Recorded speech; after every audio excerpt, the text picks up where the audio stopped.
Hi everybody, I'm Jack the Rambling Raconteur, and I hope you're doing well. This is going to be the My Favorite Penguin tag. It's the tag that I've been bird watching whenever I had a break today and have really enjoyed. It was created by Steve Donahue, but very much prompted by Lukács at Totally Pretentious, enthusing around Livy's war with Hannibal, what a great narrative the book is, how outstanding the translation by Aubrey de Selincourt is, and I agree with those sentiments. I've read the book a few times. I deeply enjoy it, and I've even read portions of it out loud to my older daughter, who was interested enough that she was asking questions around the narrative, despite not understanding, much of it, appreciated the reading experience. But it's not my favorite. And the one that I couldn't do without, the one that would have to will stay in my library, in perpetuity, would be my copy of the Histories of Herodotus, also translated by Aubrey de Selincourt. And there's sort of two reasons for this. One deals with the book, and the other deals with me personally. I'll talk about the book first, and then we'll see how emotional the second half becomes. No promises. So let's talk about Herodotus. Herodotus is a brilliant thinker. He's sort of the first historian. He wants to go in and make inquiries. He wants to find out what really happened, not just accept the official version or what he happens to hear, but to really go in and dig in and discover what was going on. And so we get all of his inquiries, and he's a fascinating, his mind asks very fascinating questions. So that's part of it, what's enjoyable. A second part of what's enjoyable is that what he's writing around, the narrative he of history that he gets to write around, is compelling, is extraordinary. We have this titanic struggle between the Persian Empire and the Greek city-states. And it's filled with the marvelous deeds that he mentions in his first sentence. It's an astonishing narrative. So it's an adventure that is compulsively readable. The next part of what makes Herodotus so fascinating is the handful of times he thrusts himself in the narrative as an historian and sort of makes his judgment call and says, this is what one side says, this is what the other side says, this is the side that's right. That's always enjoyable. And then the last part is just how digressive his mind is, the way he finds these little trails and details and just wanders down them and takes us with him. And it's so enjoyable. My own mind is distracted and follows those paths in the same way. But let's get a taste of Herodotus. So the first sentence is one that sold me. I've had this book since I was 16. The first sentence, and I'd read it before, but this is the copy I purchased when I was 16. The first sentence is an all-timer. Herodotus of Halicarnassus here displays his inquiry, so that human achievements may not become forgotten in time, and great and marvelous deeds, some displayed by Greeks, some by barbarians, may not be without their glory, and especially to show why the two peoples fought with each other. It's oh my gosh, tell me more. What are the marvelous deeds? Who are the barbarians? They turn out to be the Persians. What is this war? Well, you get to book 5 of 9 and you'll find out about the war. So you might be wondering, what the heck is he doing for the first 4 books? Well, if you turn the page, page 3 here, we understand why Herodotus takes a while to get there. So much for what Persians and Phoenicians say, and I have no intention of passing judgment on its truth or falsity. He will not always hold back.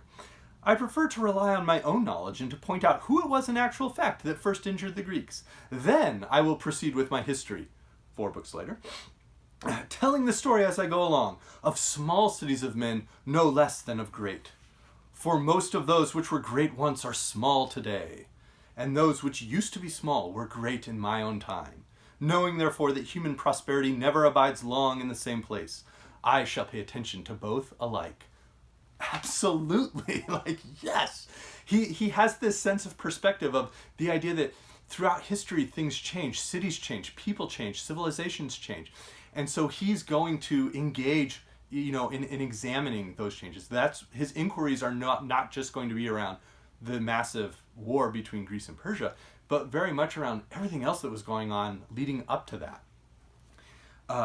Now, I had mentioned that sometimes, Herodotus likes to make a judgment call. Well, here's an example. He's talking about the Trojan War.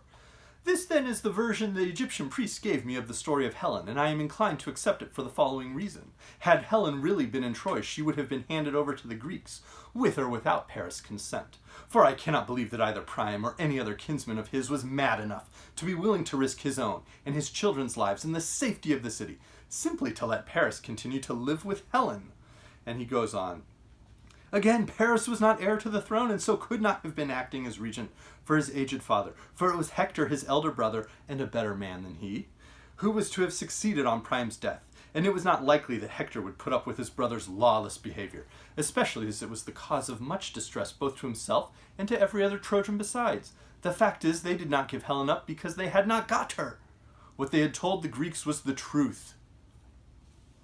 Shots fired at Homer there. And so I think that's part of what is so fantastic about Herodotus is he has no problem taking, a massive, enormous myth that the Greeks just absolutely adore and saying, that's not what happened. And here's my evidence for it. And just like throwing that right out there.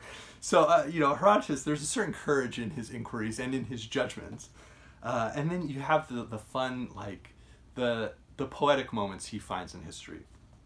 Of all the Spartans and Thespians who fought so valiantly, the most signal proof of courage was given by the Spartan Dionychus.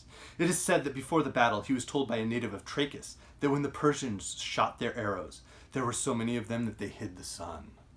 Dionychus, however, quite unmoved by the thought of the strength of the Persian army, merely remarked, "This is pleasant news that the stranger from Trachis brings us. If the Persians hide the sun, we shall have our battle in the shade." So you have so much in Herodotus. The book is an endless delight. It's a titanic narrative that is then just filled with all of these little Easter eggs to go hunt down and explore. And it's a book that I've returned to read, but also to read just passages from,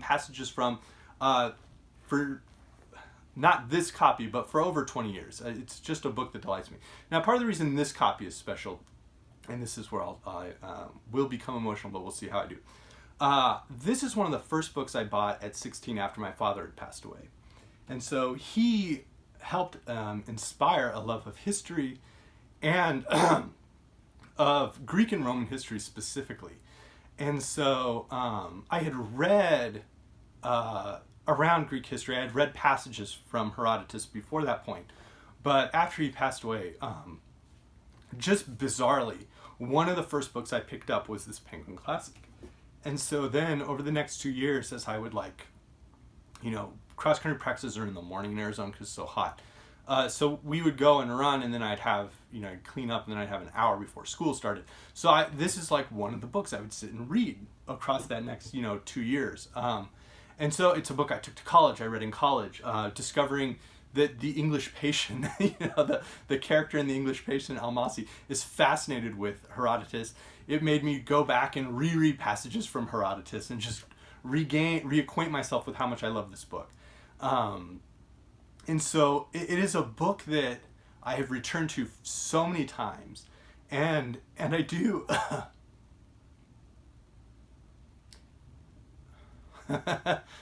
As I read it, I think to conversations I used to have with my dad.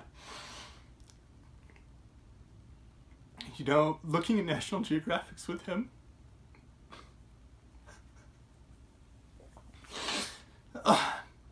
And how much fun that could be. So, it is without a doubt my favorite Penguin Classic. It is, wow, my voice is gone. It's a book that I enjoy reading with my daughter for those very reasons. She actually will ask sometimes when she's afraid, she'll say, "Hey, can I borrow the copy of Herodotus?" And she keeps it on her nightstand at times when she's having bad dreams or something. It's a book that she takes and now imputes a lot of the same value to that I do. So it's my favorite. This is actually one of my dad's Hawaiian shirts too.